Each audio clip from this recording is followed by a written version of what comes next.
दोस्तों, आपने कई सारे क्रिस्टल स्ट्रक्चर्स को देखा होगा।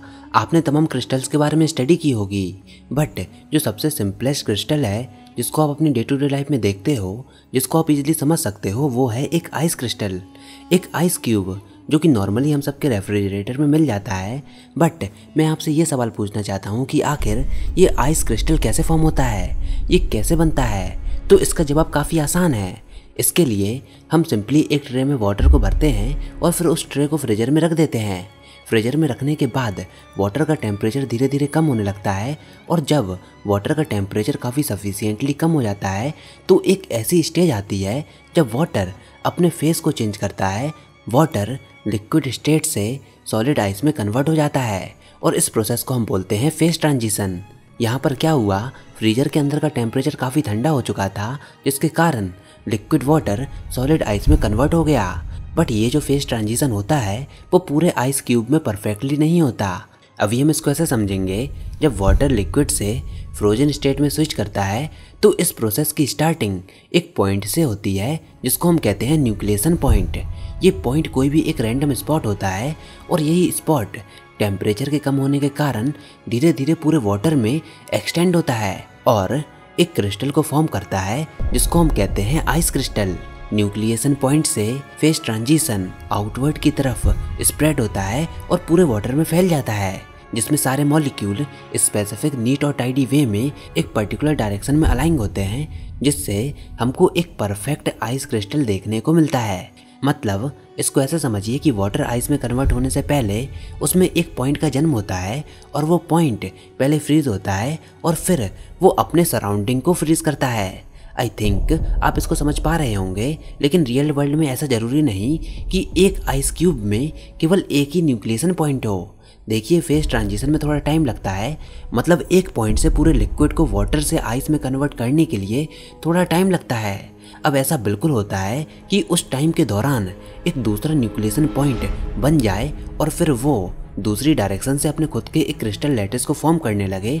अब दूसरा पॉइंट पहले न्यूक्लिएशन पॉइंट से कम्प्लीटली डिफरेंट ओरिएंटेशन में अलाइन होता है। अब ऐसे ही और भी कई सारे न्यूक्लिएशन पॉइंट होते हैं। अब इस सब का एंड रिजल्ट क्या होता है कि जो हमको हमारा फाइनलाइज स्ट्रक्चर मिलता है वो एक परफेक्ट क्रिस्टल स्ट्रक्चर नहीं होता। उस आइस क्यूब में डिफेक्ट होते हैं, उसमें कोई परफेक्ट क्रिस्टल क्लियर स्ट्रक्चर नहीं है जो कि पूरे एंटायर वॉल्यूम में स्प्रेड हो। इसको आप प्रैक्टिकली भी अपनी नेकेड आई से देख सकते हो। आप क्या कीजिए, फ्रीजर में से एक आइस क्यूब को निकालिए और देखिए, आपको उस आइस क्यूब में कुछ क्रैक्स दिखेंगे, कुछ होल्स दिखेंगे, और कभी कभी तो बबल्स भी दिखेंगे, और कुछ दरारें भी दिखेंगी। ये सब चीज़ें आइस क्रिस्टल के डिफेक्ट को दर्शाती हैं। अगर हमारे आइस क्यूब में कोई भी डिफेक्ट नहीं होता तो हमें वो आइस क्यूब ट्रांसपेरेंट दिखता, हम उसके आर पार क्लियरली देख पाते, जैसे कि एक ग्लास से देख पाते हैं। तो इन सबको समझाने का मतलब ये था कि जब भी फेस ट्रांजिशन होता है तो हमेशा डिफेक्ट जनरेट होते हैं, कोई ना कोई डिफेक्ट हमेशा मौजूद होता है। और ये डिफेक्ट क्यों आते हैं? जब दो फेस ट्रांजिशन स्टेट एक दूसरे के साथ एग्जैक्टली अलाइन नहीं होती, तब इन क्रिस्टल डिफेक्ट्स का जन्म होता है। अब वो अलाइन क्यों नहीं होती न्यूक्लिएशन पॉइंट से, आप इसको समझ सकते हो। अब चलिए हम अपने मेन टॉपिक को स्टार्ट करते हैं। तो आप वाटर वाला एग्जाम्पल को कंसीडर कीजिए और उसको बड़े स्केल पर एक्सटेंड कीजिए। बड़े स्केल का मतलब है ट्रिलियंस या फिर उससे ज़्यादा डिग्री पर भी एक्सटेंड कीजिए। और एक्सटेंशन करने के बाद जो आपको पिक्चर देखने को मिलेगी वो होगी हमारे अर्ली यूनिवर्स की इमेज। देखिए, हमारे यूनिवर्स का बिग बैंग मॉडल काफ़ी सिंपल है। इसका कहना है कि काफ़ी समय पहले हमारा यूनिवर्स काफ़ी छोटा, काफ़ी गर्म और काफ़ी डेंस था, लेकिन एक्सीडेंटली एक टाइम पीरियड के बाद, आज से लगभग 13.8 बिलियन साल पहले, हमारा यूनिवर्स इतना छोटा, इतना गर्म और इतना डेंस था कि वो एक कंप्लीट डिफरेंट फंडामेंटल स्टेट में था। जिन 4 फंडामेंटल फोर्सेस के बारे में हम जानते हैं, like electromagnetic force, strong and weak nuclear force और ग्रेविटेशनल फोर्स, ये चारों फंडामेंटल फोर्सेस ये सब एक सिंगल फंडामेंटल स्टेट में यूनिफाइड थे। ये चारों फंडामेंटल फोर्स डिफरेंट नहीं बल्कि एक ही संग फ्यूज थे, एक ही फंडामेंटल स्टेट में थे।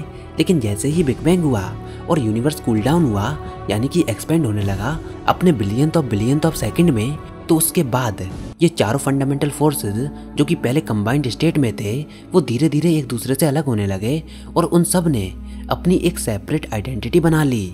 और ये जो पूरी प्रोसेस थी, इसमें हमारे पूरे यूनिवर्स ने एक काफ़ी रिडिकुलस फेस ट्रांजिशन किया, जिसने हमारे यूनिवर्स के पूरे कैरेक्टर को ही चेंज कर दिया।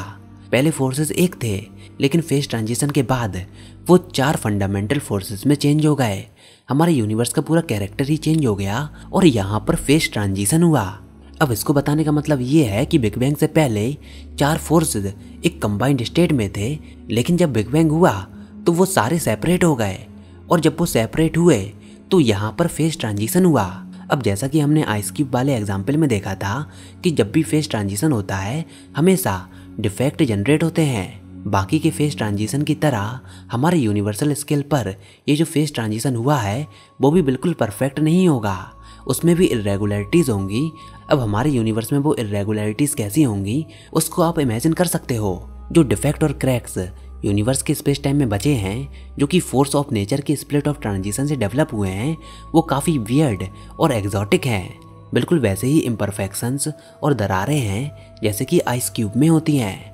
अब यूनिवर्स के स्पेस टाइम के कई सारे डिफेक्ट और क्रैक्स में से जो सबसे कॉमन डिफेक्ट है जो कि यूनिवर्स के फेज ट्रांजिशन से डेवलप हुआ है वो है कॉस्मिक स्ट्रिंग्स। कॉस्मिक स्ट्रिंग्स को सुनकर आपके मन में स्ट्रिंग थ्योरी का नाम जरूर आया होगा, लेकिन ये कॉस्मिक स्ट्रिंग्स स्ट्रिंग थ्योरी से रिलेटेड नहीं है। स्ट्रिंग थ्योरी को प्रॉपर्ली हम सुपर स्ट्रिंग्स कहते हैं, लेकिन ये है कॉस्मिक स्ट्रिंग्स। ये कॉस्मिक स्ट्रिंग हमारे ऑब्जर्वेबल यूनिवर्स के एक एंड से दूसरे एंड तक एक्सटेंड आउट हैं।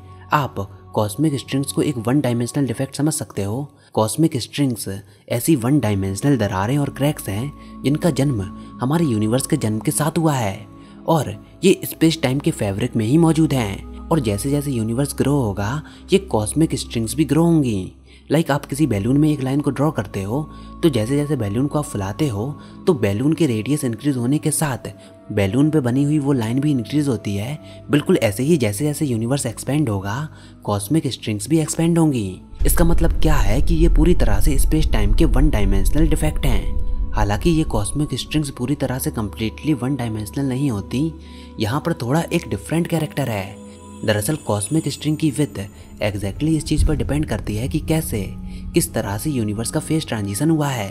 ज़्यादातर थ्योरीज में कॉस्मिक स्ट्रिंग्स को एक प्रोटॉन के विड्थ के बराबर बताया गया है, जिनके पास अपना खुद का कोई मास नहीं होता, और ना ही ये कॉस्मिक स्ट्रिंग्स किसी से बनी होती हैं। लाइक सारा मैटर एटम से मिलकर बना होता है, लेकिन कॉस्मिक स्ट्रिंग्स किसी भी एटम से मिलकर नहीं बनी होती।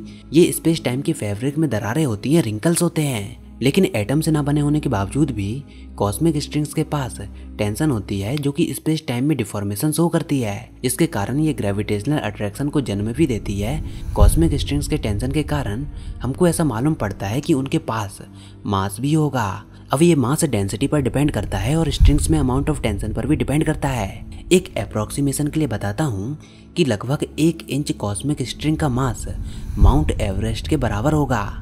1 माइल कॉस्मिक स्ट्रिंग का मास हमारी पूरी अर्थ के मास के बराबर होगा। इसी के साथ कॉस्मिक स्ट्रिंग के आसपास की कंडीशन काफ़ी वियर्ड और स्ट्रेंज होती हैं, क्योंकि ये स्पेस टाइम को अपने अराउंड बेंड करती है। अगर आप किसी कॉस्मिक स्ट्रिंग के अराउंड एक सर्कल में ट्रेवल करते हो तो आपको ये मालूम पड़ेगा कि पूरा सर्कल आप 360 डिग्री से भी कम एंगल में ट्रेवल कर लोगे। तो आप समझ सकते हो कि 360 डिग्री से कम सर्कल कैसे फॉर्म हो सकता है, लेकिन कॉस्मिक स्ट्रिंग के अराउंड ये पॉसिबल होता है। क्लासिकली हमको ये इम्पॉसिबल लगता है, लेकिन स्पेस में ऐसा होना पॉसिबल है। अब कॉस्मिक स्ट्रिंग्स भी 2 तरह की होती हैं, एक लो टेंशन स्ट्रिंग्स और दूसरी high tension loops. High tension cosmic string ऐसे टाइप की स्ट्रिंग होती हैं जो कि आपस में लिपटी होती हैं, जो आपस में विगल होती हैं। वो इस तरह से आपस में उलझी रहती हैं कि वो अपने आप में लूप बनाती हैं। कभी कभी 2 से ज़्यादा स्ट्रिंग आपस में विगल करके इंटरसेक्ट होती हैं। मतलब कुल मिलाकर हाई टेंशन लूप्स ऐसी कॉस्मिक स्ट्रिंग्स होती हैं जो कि आपस में उलझी रहती हैं। उनकी इसी प्रॉपर्टी के कारण उसमें किंग्स और कस्प बनते हैं, जो कि स्ट्रिंग्स को स्पीड ऑफ लाइट से भी ज़्यादा और कम ट्रैवल कराने में मदद करते हैं।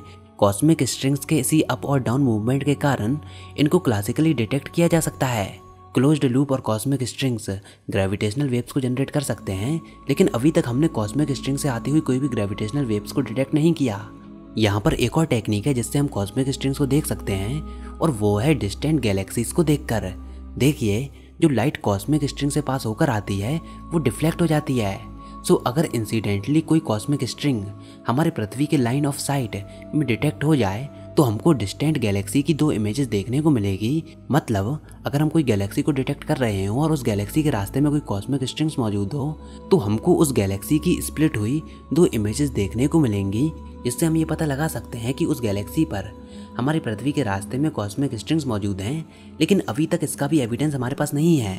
इन सब के साथ साथ ये बात ध्यान रखने वाली है कि कॉस्मिक स्ट्रिंग्स हमारे अर्ली यूनिवर्स के फेज ट्रांजिशन स्टेट से अराइज हुई हैं। तो ऐसा बिल्कुल हो सकता है कि या तो कॉस्मिक स्ट्रिंग की थ्योरी गलत हो, या फिर ऐसा भी हो सकता है कि अर्ली यूनिवर्स के बारे में हमारी अंडरस्टैंडिंग गलत हो। लेकिन कोई फर्क नहीं पड़ता, अगर किसी तरह हम कॉस्मिक स्ट्रिंग्स को डिटेक्ट कर लेते हैं तो उनकी मदद से हम अपने यूनिवर्स के ट्रांसफॉर्मेशनल एपॉक्स और डीप बेस्ट मिस्ट्रीज को भी समझ पाएंगे। मे भी कॉस्मिक स्ट्रिंग्स के द्वारा हम एक स्टेबल वॉर्महोल भी बना पाएं, जिससे मैटर भी पास हो पाए।